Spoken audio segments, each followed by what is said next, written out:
Pakistan stock exchange पिछले चंद ही दिनों में 25,000 पॉइंट्स गिर गई है और लोग इसके बारे में कह रहे हैं कि T+1 सेटलमेंट सिस्टम इम्प्लीमेंट होने की वजह से ये हुआ। लेकिन क्या सिर्फ एक रूल चेंज होने से मार्केट 25,000 पॉइंट्स गिर सकती है? आज मैं आपको बताऊंगा T+1 और T+2 का असल डिफरेंस, किसको नुकसान हुआ, किसको फ़ायदा हुआ और क्या ये फॉल का रियल रीज़न है। पाकिस्तान में रिसेंटली स्टॉक एक्सचेंज ने सेटलमेंट सिस्टम को T+2 से T+1 पर शिफ्ट किया है, लेकिन आम इन्वेस्टर्स को समझ ही नहीं आ रही कि T+1 होता क्या है। क्या बायर को जल्दी पैसे देने पड़ते हैं? क्या इस वजह से लिक्विडिटी स्क्वीज होती है? चलिए सिंपल एग्जांपल से समझते हैं। T+2 है क्या? T का मतलब है ट्रेड डेट। अगर आप मंडे को शेयर खरीदते हैं तो ट्यूसडे T+1 है और वेडनेसडे आपका T+2 मतलब सेटलमेंट डे है। आपके पास 2 दिन होते हैं पैसे अरेंज करने के लिए और सेलर को 2 दिन बाद पेमेंट मिलती है। इस सिस्टम में स्पेकुलेटर्स को ज़्यादा फ्लेक्सिबिलिटी थी, लेवरेज इजी था और पोजीशन रोल ओवर करना आसान था। लेकिन T+1 में क्या चेंज हुआ?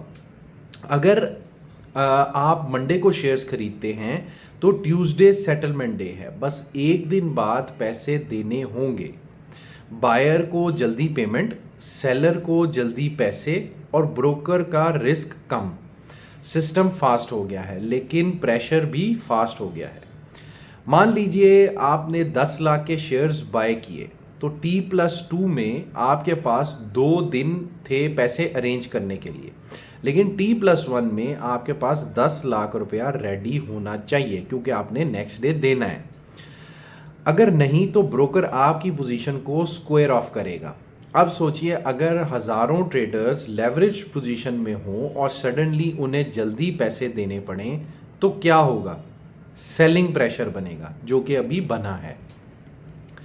मार्केट गिरती क्यों है? शॉर्ट टर्म में T+1 effects, liquidity temporary tight होती है, स्पेकुलेटर्स पोजीशन रिड्यूस करते हैं, लेवरेज ट्रेडर्स एग्जिट करते हैं और वोलेटिलिटी बढ़ती है। ये सब मिलकर टेम्पररी प्रेशर क्रिएट करता है, जो कि अभी भी हुआ है। तो किसको सबसे ज़्यादा इफेक्ट होगा, ये देख लेते हैं। सबसे ज़्यादा इफेक्ट शॉर्ट टर्म ट्रेडर्स को होगा। क्यों? क्योंकि उनकी फ्लेक्सिबिलिटी, जो कि वो पहले बड़ी पोजीशन पे खेलते थे, अब वो फ्लेक्सिबिलिटी कम हो गई है। लेकिन लेवरेज्ड प्लेयर्स का मार्जिन प्रेशर अब उन पे जल्दी आता है। जो लेवरेज्ड प्लेयर्स हैं उनके रिस्क टॉलरेंस भी कम हो गई है। लेकिन लॉन्ग टर्म इन्वेस्टर्स, जो कि मैं रिकमेंड करता हूं, तो लॉन्ग टर्म इन्वेस्टर्स पे कोई इम्पैक्ट नहीं आया।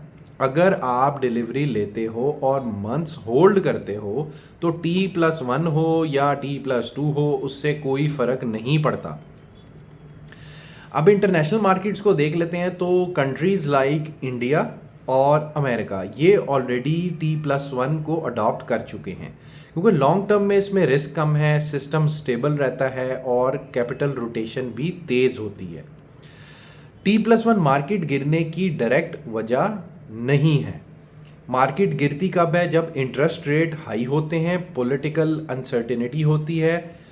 हमारे अभी के केस में प्रॉफिट बुकिंग होती है, मतलब आप एकदम इतना बड़ा राइज देखा स्टॉक मार्केट में, उसके बाद लोगों ने प्रॉफिट बुक किया।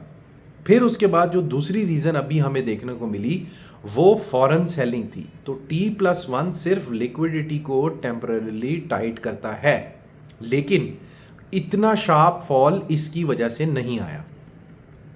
अगर आप लॉन्ग टर्म इन्वेस्टर हो तो आपके लिए सिंपल सी एडवाइस ये है कि चिल करें। ट्रेडर हो तो रिस्क मैनेजमेंट को स्ट्रॉन्ग करो और लेवरेज्ड प्लेयर हो तो कैश डिसिप्लिन लाओ। T+1 सिस्टम शॉर्ट टर्म में पेन देता है, लेकिन लॉन्ग टर्म में सिस्टम को स्टेबल बनाता है। तो अगली बार जब कोई कहे कि सिर्फ T+1 की वजह से मार्केट गिरी, तो उनसे ये वाली वीडियो शेयर कर दें। अगर आप PSX के बारे में रियल एनालिसिस चाहते हैं तो मेरे चैनल को सब्सक्राइब करें, क्योंकि यहाँ पे हाइप नहीं, सिर्फ फैक्ट्स मिलते हैं।